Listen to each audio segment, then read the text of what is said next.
el derecho a modificar la naturaleza humana, ¿no? Para poder responder a esa pregunta hay que primero definir lo que es la naturaleza humana, ¿no? ¿Cómo definimos eso?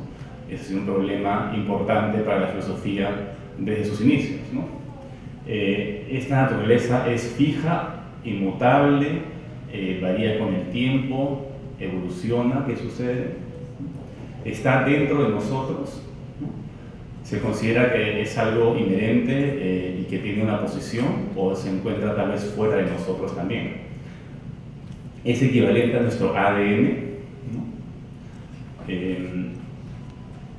Porque mucha gente, pues esa sería una de las objeciones, ¿no? Si la naturaleza humana es casi todo lo que está codificado en el ADN, entonces si modificamos el ADN estamos modificando la naturaleza humana, ¿no? Y en última instancia, ¿no? Tenemos el derecho a modificarla, a jugar a ser Dios de una manera. Podemos arriesgarnos a modificar el ADN si eso fuera la naturaleza humana. Son preguntas filosóficas importantes, ¿no? Voy a examinar primero lo que normalmente se considera cuáles son, digamos, las características, ¿no? La visión clásica se ha llamado esencialismo psicológico, ¿no?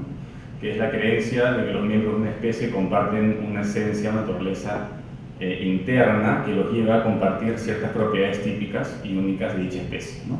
El ser humano se dice que tiene razón, que tiene moral y que en ese sentido es único y irrepetible, ¿no? Y tiene ciertas características que son exclusivamente humanas. Y de alguna manera están dentro de nosotros, ¿no? Seguramente en el cerebro, o si se cree en el alma o en el espíritu, pero están ubicadas adentro de nosotros. Es una visión más o menos clásica. Y la visión un poco más moderna de personas normalmente que saben algo de ciencia, que son estudiadas, pero que no saben lo suficiente de genética, tal vez, es asumir que la naturaleza humana de alguna manera está ya escrita, está codificada en el ADN. Esa visión sería una visión gencéntrica, por así llamarlo, ¿no? Que plantea esta visión, ¿no? Que el ADN contiene todas las instrucciones suficientes para construir un ser humano, ¿no? Que en el ADN están, digamos, resumidas todas. Bueno, acá sería ADN, por acaso, ¿no? Hay un error de tipeo, ¿no? Pero vamos a ver cómo eso no es cierto, ¿no? La visión que voy a plantear es una visión de Wheeler y Clark, que ya tiene ya algunos años, desde 2008, que este autor lo que pretende unificar es entender, o sea, redefinir la naturaleza humana a la luz de los últimos avances de la ciencia, ¿no? Que tiene que ver con la genética, tiene que ver con la epigenética, tiene que ver con el desarrollo, tiene que ver con el ambiente, por ejemplo, del útero, tiene que ver con el ambiente externo, una vez que el feto, después del nacimiento, tiene que ver con la alimentación, tiene que ver con las estructuras sociales, tiene que ver con las estructuras físicas también, ¿no? La interacción de este programa inicial genético que es muy básico y cómo va creciendo y se va ramificando hasta llegar a la conciencia humana, ¿no? Esta visión se llama la versión de la naturaleza humana de la triple hélice, ¿no? ¿Por qué triple hélice? Porque la primera hélice sería el ADN, que es un programa básico, ¿no? Que tiene muy poca información, ¿no? Estamos hablando de solamente 24.000 genes en el genoma humano, que es muy poco a comparación, digamos, las moscas tienen 14.000, ¿no? Tienen más o menos la mitad de información que tienen nuestros genes, pero sin embargo nosotros somos mucho más complejos que la mosca, ¿no? Entonces no podemos resumir la naturaleza humana al simple ADN. ¿Por qué? Porque esos 24.000 genes, la mayoría de ellos que no codifican para nada, ¿no? Se habla del ADN chatarra, ¿no? El ADN que se transmite de generación en generación, pero la mayoría del ADN no codifica ninguna proteína, no está haciendo aparentemente nada, ¿no? Entonces hay mucha menos información que esos 24.000 genes. Pero esos 24.000 genes dan origen al cerebro humano, ¿no? un cerebro humano que va a tener algo de 100.000 millones de neuronas, y cada una de estas neuronas conectada a otras 1.000 o 1.500 neuronas, ¿no? Estamos hablando de una potencia computacional que hasta ahora no ha sido alcanzada por ninguna computadora, ¿no? Y solamente consume 20 watts, ¿no? O sea, consume menos que un foco, y es más potente que la computadora más potente que se haya inventado, ¿no? Entonces, esta es en realidad la visión que me gusta más por el momento y que incluye, creo, a los últimos avances de la ciencia. En este caso, la naturaleza humana, ¿qué sería? Sería un programa desarrollado que comienza de manera muy simple, con poca información, como el ADN, y se va complejizando a lo largo del desarrollo, y donde finalmente la estructura cerebral no depende del ADN, o sea, la estructura del cerebro no crece de acuerdo a un código genético, sino que la estructura del cerebro se adquiere por interacción con el medio, ¿no?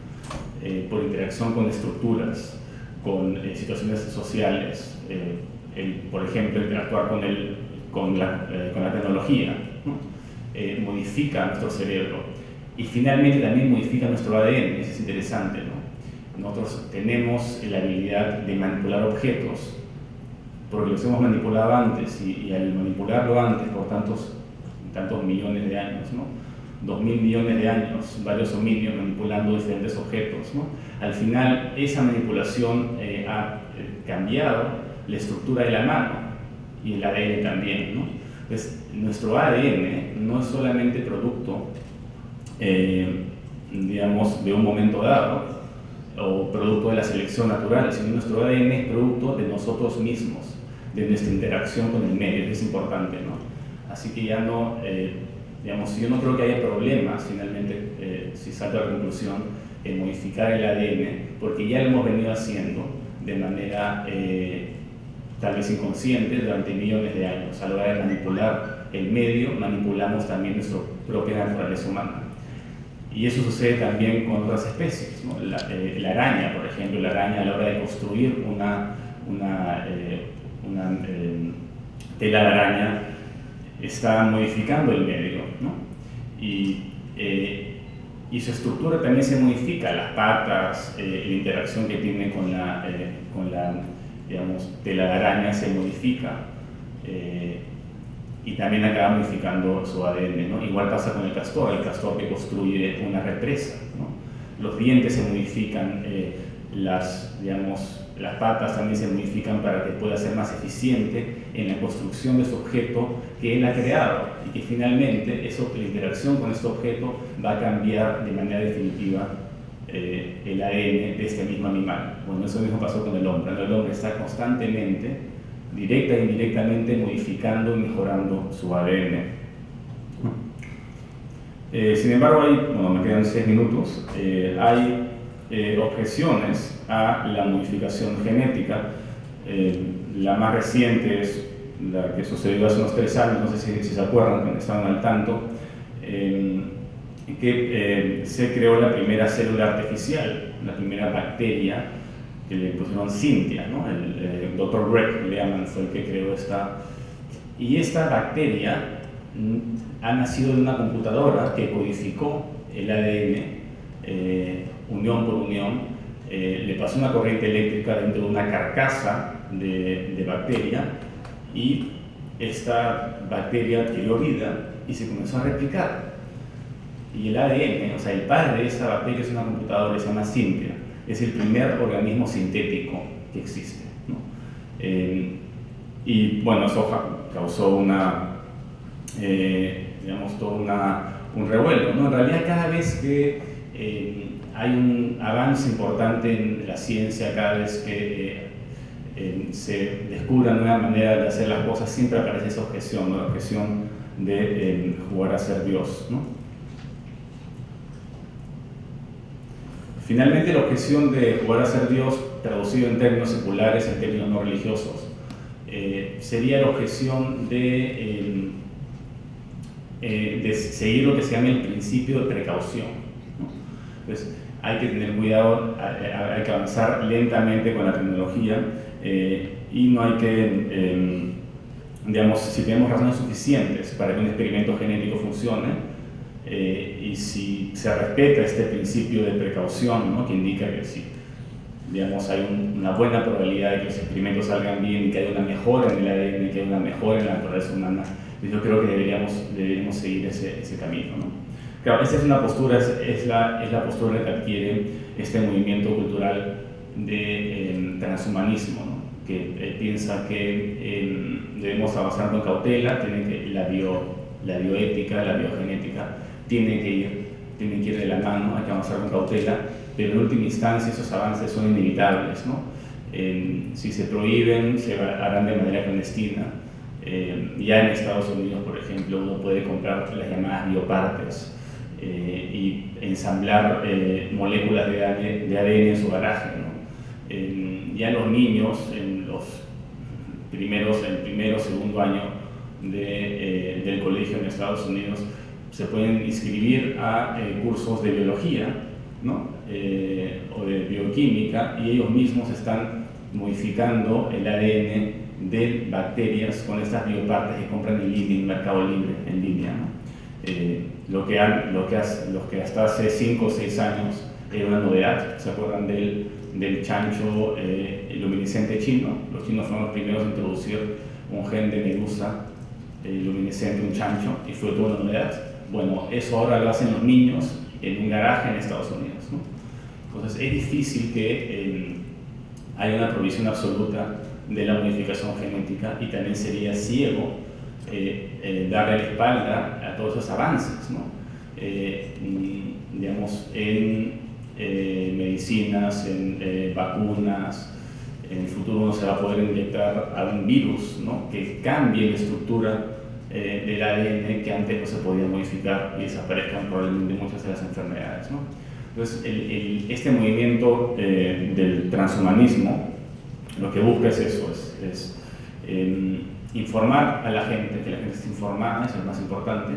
Entonces es importante que la ciencia llegue a un nivel popular y que la gente entienda de ADN, entienda de cambio climático, entienda de salud, para que pueda tomar decisiones adecuadas, ¿no? Normalmente la gente que está en contra de estos avances de la modificación genética humana, lo que sucede son personas que ignoran los detalles del proceso. Por ejemplo, uno de los autores, no tengo tiempo es Michael Sandel, que escribe que no tenemos derecho a aspirar a la perfección, por ejemplo, ¿no? Y él está en contra de la modificación genética humana, porque él es instruccionista, o sea, él piensa que el ADN es la naturaleza humana, ¿no?